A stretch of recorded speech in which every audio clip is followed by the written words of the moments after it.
اعوذ باللہ من الشیطان الرجیم، پناہ مانگتا ہوں میں اللہ کی شیطان مردود سے۔ بسم اللہ الرحمن الرحیم،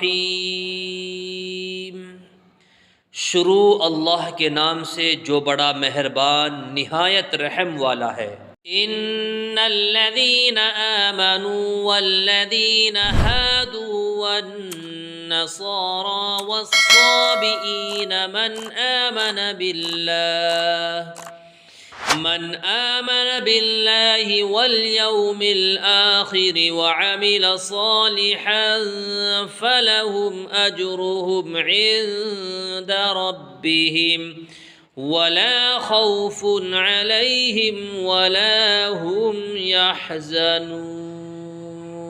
حق تو یہ ہے کہ جو لوگ بھی خواہ وہ مسلمان ہوں یا یہودی یا نصرانی یا صابی، اللہ اور آخرت کے دن پر ایمان لے آئیں گے اور نیک عمل کریں گے، وہ اللہ کے پاس اپنے اجر کے مستحق ہوں گے، اور ان کو نہ کوئی خوف ہوگا نہ وہ کسی غم میں مبتلا ہوں گے۔ وَإِذْ أَخَذْنَا مِيثَاقَكُمْ وَرَفَعْنَا فَوْقَكُمُ الطُّورَ خُذُوا مَا آتَيْنَاكُمْ بِقُوَّةٍ وَاذْكُرُوا مَا فِيهِ لَعَلَّكُمْ تَتَّقُونَ۔ اور وہ وقت یاد کرو جب ہم نے تم سے توریت پر عمل کرنے کا عہد لیا تھا اور کوہ طور کو تمہارے اوپر اٹھا کھڑا کیا تھا کہ جو کتاب ہم نے تمہیں دی ہے اس کو مضبوطی سے تھامو، اور اس میں جو کچھ لکھا ہے اس کو یاد رکھو تاکہ تمہیں تقوی حاصل ہو۔ ثم تولیتم من بعد ذلك فلولا فضل اللہ علیکم ورحمتہ لکنتم من الخاسرین۔ ان سب کے باوجود تم دوبارہ راہ راست سے پھر گئے، چنانچہ اگر اللہ کا فضل اور رحمت تم پر نہ ہوتی تو تم ضرور سخت نقصان اٹھانے والوں میں شامل ہو جاتے۔ وَلَقَدْ عَلِمْتُمُ الَّذِينَ اعْتَدَوْا مِنْكُمْ فِي السَّبْتِ فَقُلْنَا لَهُمْ كُونُوا قِرَدَةً خَاسِئِينَ۔ اور تم اپنے لوگوں کو اچھی طرح جانتے ہو جو سنیچر کے معاملے میں حد سے گزر گئے تھے، چنانچہ ہم نے ان سے کہا تھا کہ تم دھتکارے ہوئے بندر بن جاؤ۔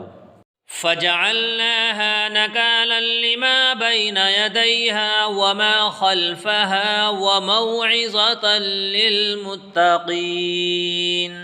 پھر ہم نے اس واقعے کو اس زمانے کے اور اس کے بعد کے لوگوں کے لیے عبرت اور ڈرنے والوں کے لیے نصیحت کا سامان بنا دیا۔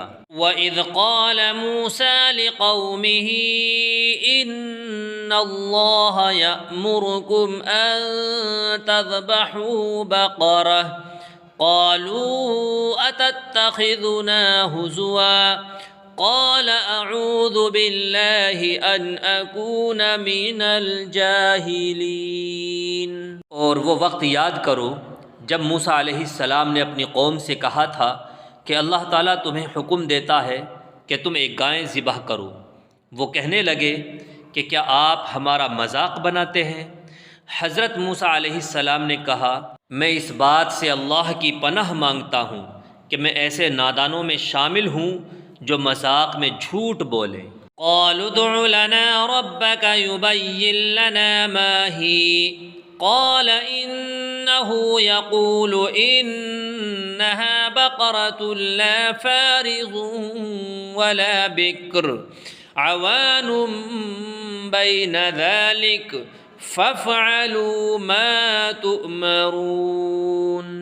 انہوں نے کہا کہ آپ ہماری خاطر اپنے رب سے درخواست کیجئے کہ ہمیں صاف صاف بتائیے کہ وہ گائے کیسی ہو۔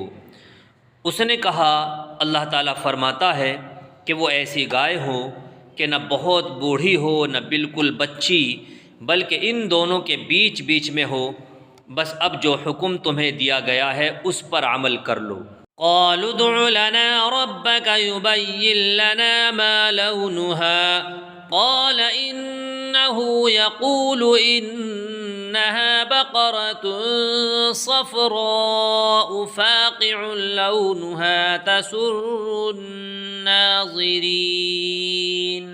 کہنے لگے آپ ہماری خاطر اپنے رب سے درخواست کیجئے کہ ہمیں صاف صاف بتائیے کہ اس کا رنگ کیسا ہو۔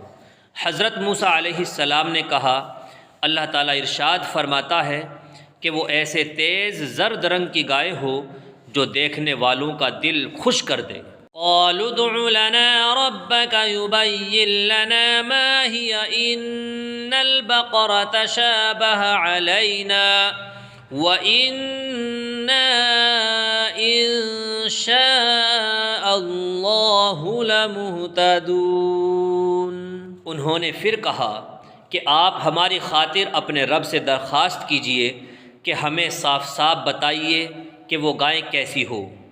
اس گائے نے تو ہمیں شبہ میں ڈال دیا ہے، اور اللہ نے چاہا تو ہم ضرور اس کا پتہ لگا لیں گے۔ قال إنه يقول إنها بقرة لا ذلول تثير الأرض ولا تسقي الحرث مسلمة لا شية فيها قالوا الآن جئت بالحق فذبحوها وما كادوا يفعلون۔ حضرت موسیٰ علیہ السلام نے کہا، اللہ تعالیٰ ارشاد فرماتا ہے کہ وہ گائیں ایسی ہو جو کام میں جت کر زمین نہ گہتی ہو اور نہ کھیتی کو پانی دیتی ہو، پوری طرح صحیح سالم ہو، جس میں کوئی داغ نہ ہو۔ انہوں نے کہا، ہاں اب آپ ٹھیک ٹھیک پتہ لے کر آئے۔ اس کے بعد انہوں نے اسے ذبح کیا، جبکہ لگتا نہیں تھا کہ وہ کر پائیں گے۔